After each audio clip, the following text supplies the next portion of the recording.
Hello, I'm Barnett Gilmer, owner and CEO of Gulf Breeze Recovery. And I'm Kat Carley, Admissions Director at Gulf Breeze Recovery.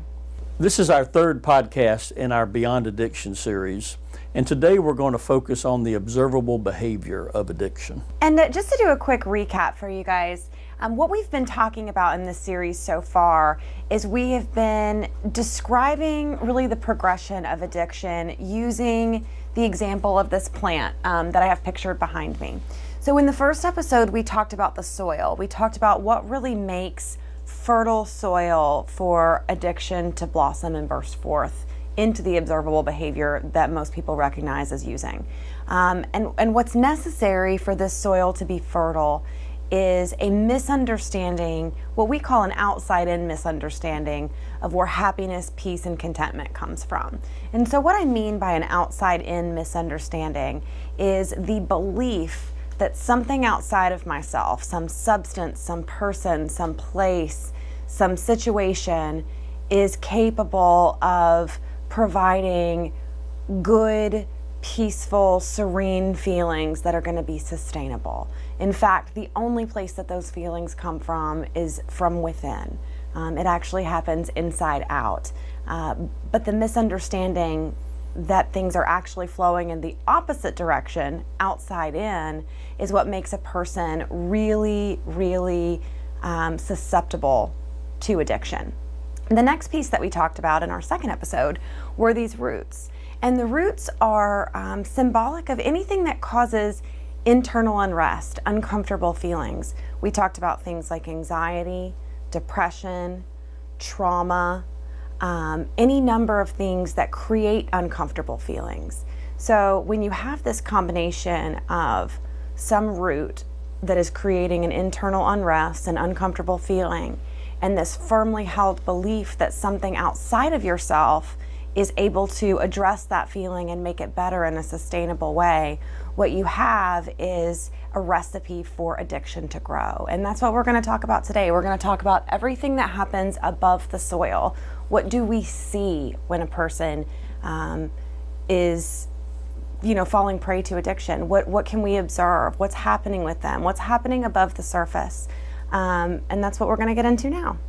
And so, when we talk about the observable behavior of addiction, we talk about, when a person is in the cycle of addiction.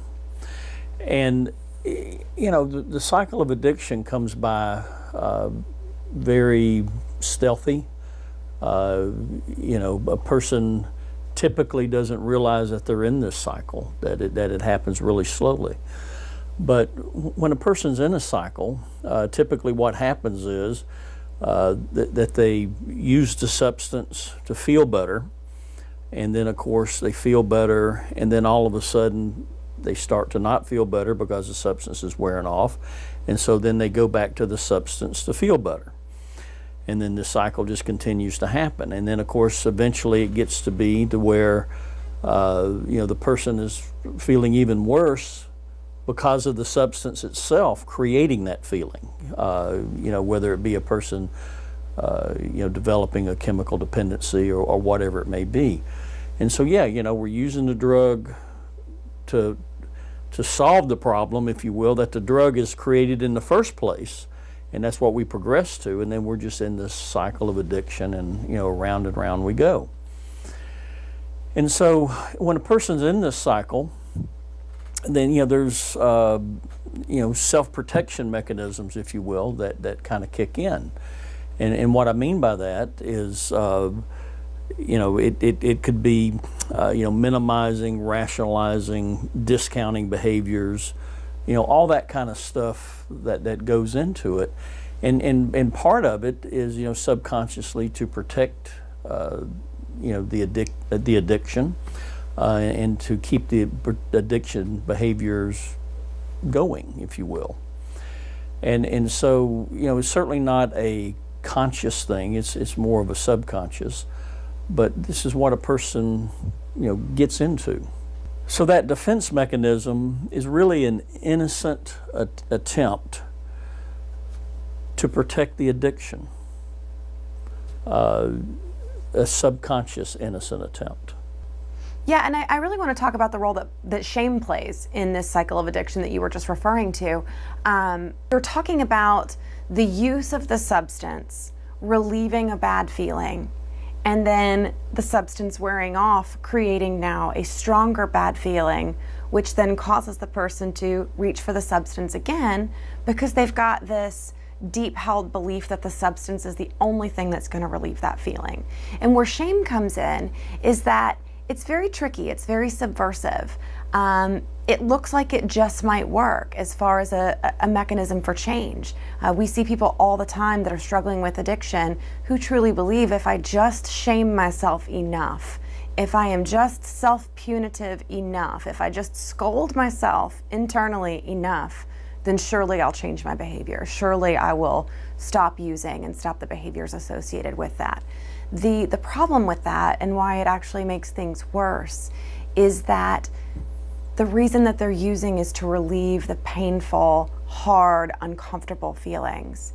So then they add shame on that, which makes them feel worse. And the only thing that they know to relieve that feeling is then the substance, which then increases the shame, which then increases the bad feeling, which then causes them to reach for the substance, and round and round and round we go. So you have this cycle of addiction, and then you have shame as a great amplifier.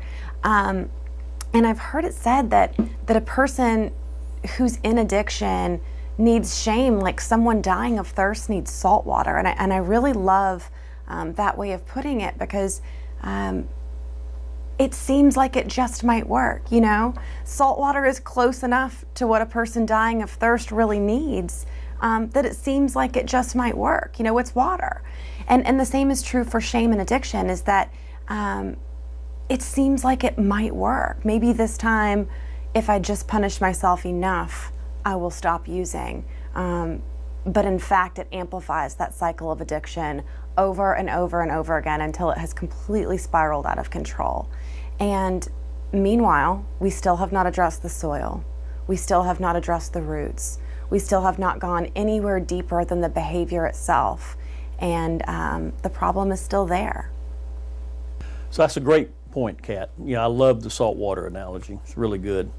You know, when a person gets in the cycle of addiction, it's kind of strange, but the abnormal becomes normal. And so, you know, what I mean by that is, you know, let's say for instance that, you know, we buy a new car.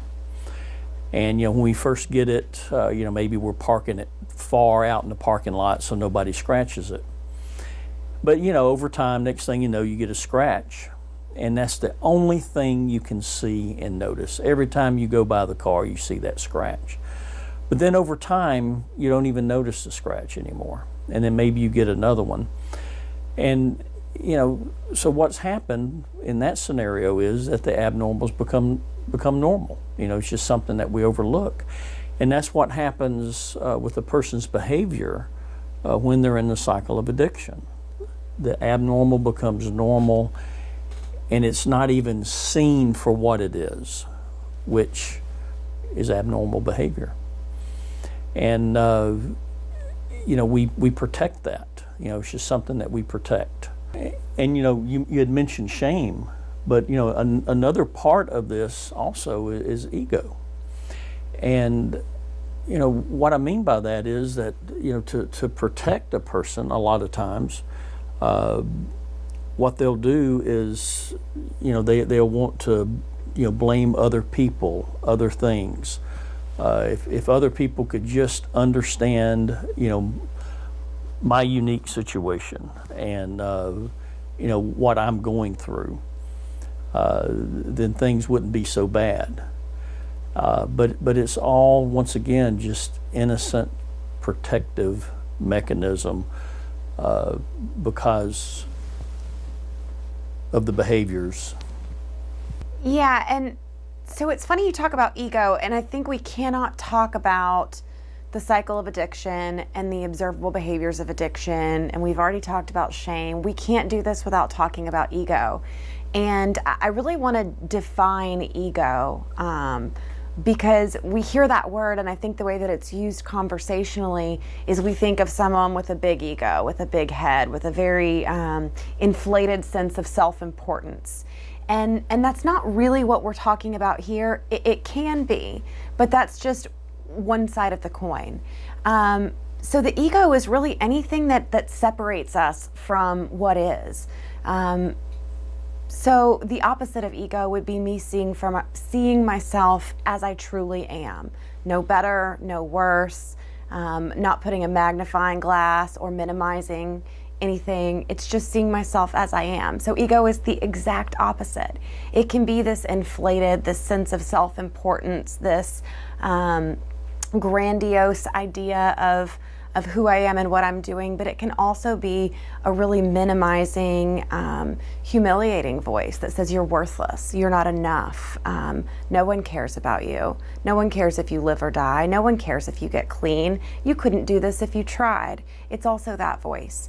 And what this serves, the purpose that this serves with the addiction is that it separates a person from the solution.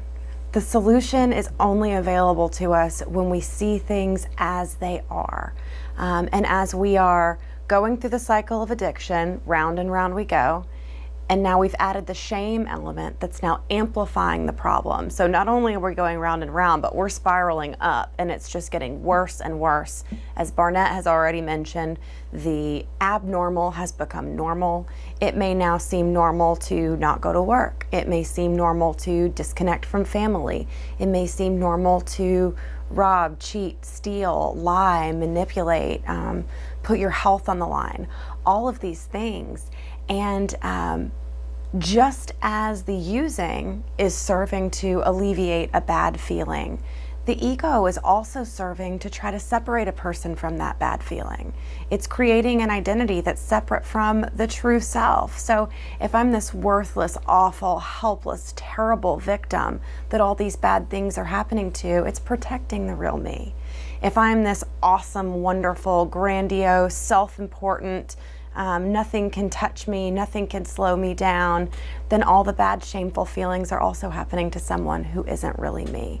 So ego just continues to play this role in allowing the addiction to flourish, because as long as those things aren't happening to me and they're not happening in a way that I can see it for the way that it really is, then this whole cycle of addiction, this whole shame spiral is happening over somewhere in the land of no action. Action can only be taken in the land of reality. And ego is allowing the addiction to flourish in a place where there's no solution. And so, yeah, Kat, the ego adds a tricky element, if you will, to addictive behaviors. And what's so crazy is that the self-protection mechanism actually works for the individual. And what I mean by that is that, family, friends, everybody can see it. In fact, people can even confront the person suffering with addictive behaviors and let them know, what they're doing, what's going on. And typically it's met with, discounting and, it's not as bad as you say it is. I don't have a problem, you have the problem, that kind of thing, denial, if you will. And so, yeah, it's real slippery. And the other thing is that, all these behaviors are not who the person is, okay? It's things that the person has done, mainly to protect their addiction and protect the lifestyle. But it's not who they are. And it's important to separate that, okay? Because, what they're doing is that they're just living in this lifestyle here. And so once a person starts to see, maybe through insight or whatever, what's driving the train, if you will, okay, and what's really going on, then all of a sudden they get taken out of the blinders, if you will, or they're taken off the blinders that the ego has created, and they start to see things, for what they are. But while they're in the cycle of addiction, that typically does not happen. That it takes a wake-up call, if you will, for a person to get there. It's so interesting. We're sitting here talking about the behaviors don't define the person. You are more than the sum of all the things that you've done. You're more than the sum of the things that have been done to you. Even a person that is really, really deep in the grips of addiction, that has been stuck in this cycle of addiction, there's something more to them. They are not their addiction. And this ego, shame, addiction cycle really makes it seem like that's all that there is the bad feeling, the solution to the bad feeling, which is the drug or the drink, then feeling bad on the heels of using, and then using the drug or the drink to feel better again, and round and round and round we go. And so even though we're sitting here saying it's not about the behavior, it's about what's under the surface. You're not the behavior, you're what's underneath all of that. When you're actually in that cycle of addiction, the behaviors are so extreme, they are so destructive, and they are so laden with shame and guilt and the hyper focus of attention that often they get mistaken for the problem. All we can see is the behavior, so of course that's what we're going to address. And so this is when we really get into kind of the fallacy of treating just the behaviors. As we've talked about in the first 2 episodes, there's all of this stuff happening under the surface that is creating this addiction. And when a person is lying and cheating, robbing, stealing, staying out late, not, getting their work done, maybe not even holding a job, not caring for their children, not being available to their families, being super harmful to their own health and sometimes the health of others around them, those things are really, really big. They have really big consequences, and we want to cut off that behavior just as quickly as we can. And it's the only thing that we can see. We're blind to everything that's underneath the surface. And so what happens more often than not is a person will try to cut this behavior off right at the surface. If you're not drinking, if you're not using, if you're not lying, cheating, stealing, robbing, harming your health imminently in this moment, then it's okay. And what we know about addiction is that that's just not where addiction comes from. That's not enough, because you can cut this plant right off at the surface, but you haven't taken care of anything that's going on under the surface. And so time after time after time, we see a person that will detox. They'll get away from a substance. They will get through the physical dependency, through the physical withdrawal, and either the very same addiction will come right back because they still haven't found an answer to what to do with uncomfortable feelings. The drink or drug that they were originally using is the only solution that they know. Or perhaps they've learned their lesson. Perhaps they really had a huge wake-up call with that substance. We see it with overdoses a lot. Perhaps a person has used IV drugs and they have overdosed, and they have come face to face with their own mortality, and they will never touch IV drugs again. But they still don't have a solution to what to do when they have uncomfortable feelings, so they reach for something else outside of themselves. Maybe they reach for alcohol, maybe they reach for food, maybe they reach for sex, maybe they reach to a romantic partner, gambling, shopping. This is what we call substitution. It's really just changing out one addiction for another, and it's because nothing under the surface here has ever been addressed. We're only cutting the behavior off right at the surface. And that works, that will really diminish the immediate consequences of the observable behavior in the short run, but it does nothing to address what's causing it. Substitution is a great point, Kat. And it reminds me of, something that people really don't think of, and we get this a lot in the center, where a person will have a gastric bypass, because they've been suffering from overeating, and so you could say that maybe they had a food addiction, and obviously eating was a solution for them, and obviously that solution created a bigger problem. And so they have a gastric bypass, and so they cut the observable behavior. The observable behavior being overeating. But it didn't address the underlying issue that created that problem in the first place. So the next thing you know, the person finds alcohol. So yeah, we can drink alcohol in fairly moderate amounts, if you will, compared to food. And so the next thing you know, the person has substituted a food addiction, to alcohol, and has created an alcohol problem. And so then, of course, they come into the center, because of the alcohol problem. But it's all centered around the same thing. It's all centered around the same thing. And that is the failure to address the underlying issue to begin with. Okay. The roots, if you will, of the plant, whatever it may be for that individual. And then, of course, the outside in misunderstanding of where our happiness comes from. Yeah, so it's this mistaken idea of where happiness is coming from. And I do want to make sure that we're differentiating between happiness and pleasure, because there's a difference. Happiness, when we say happiness, what we're talking about is peace, serenity, this underlying current, this feeling of well-being. Everything is okay. Everything is going to be okay. I am okay.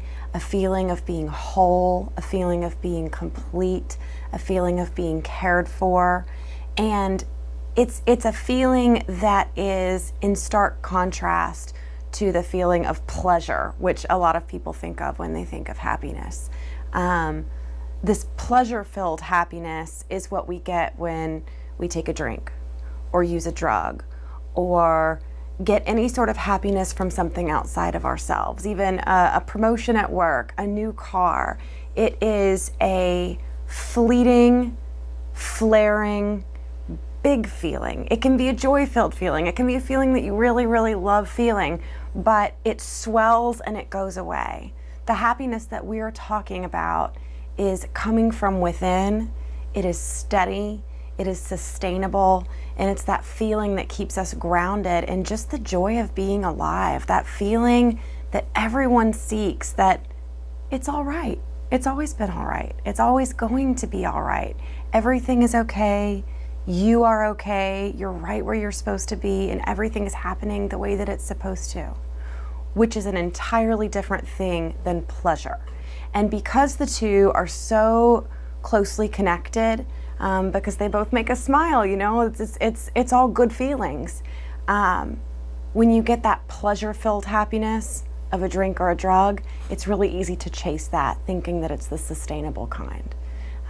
But we go right back to this fertile soil that allows all of this to happen, is this misunderstanding that I can access that sustainable, deep-rooted, peaceful happiness from something outside of myself.